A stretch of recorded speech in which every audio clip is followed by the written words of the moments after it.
Every summer, on the first Monday of August, most of Canada takes the day off.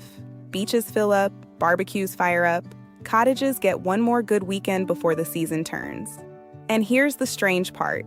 If you ask 10 Canadians what this holiday is actually called, you might get 10 different answers. So, why does one of the most popular days off of the entire year not have a single agreed-upon name? Let's get into it. Here's what makes this holiday so wonderfully confusing. In most of the country, the official name is simply the Civic holiday, which is a fancy way of saying a holiday.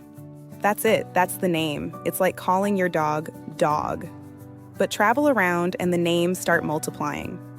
In Toronto, it's Simcoe Day. In Alberta, it's Heritage Day. In parts of Nova Scotia, it's Natal Day. And in British Columbia, they went with the beautifully direct British Columbia Day. Saskatchewan Day and New Brunswick Day followed the same logic. Same Monday, same long weekend, completely different names depending on which part of the country you happen to be standing in. So why the chaos? The answer comes down to something very Canadian. This holiday was never fully organized from the top down. Unlike Canada Day or Christmas, the August long weekend grew up piece by piece, with different cities and provinces each deciding to celebrate it their own way, for their own reasons. Nobody ever sat everyone down and agreed on one name. So the country just quietly agreed to disagree. And honestly, that's kind of perfect. Now let's talk about that Toronto name, Simcoe Day, because this is where the story gets genuinely surprising. The holiday there is named after John Graves Simcoe, the first lieutenant governor of what was then called Upper Canada back in the 1790s. And Simcoe did something remarkable for his time.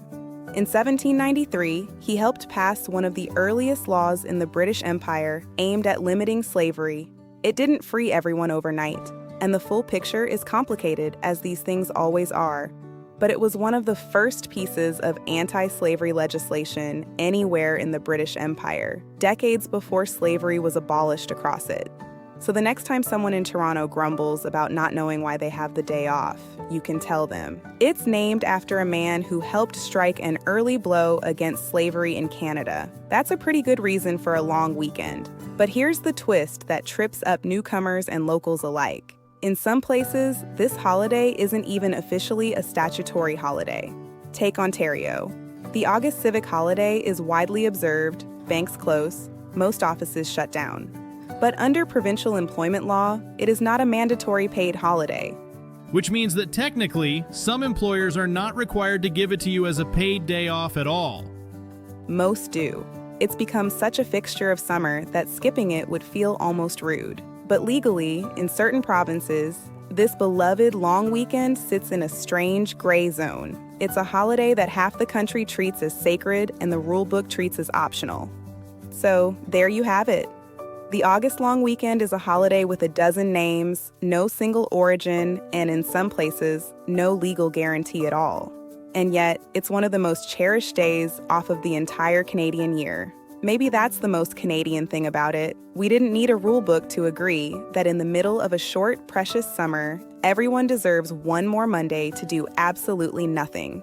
If you learned something today, or if you now feel weirdly smug about knowing what Simcoe Day actually means, do us a favor and subscribe. We've got a whole country's worth of questions to get through, and whatever you call it, wherever you are, enjoy the long weekend.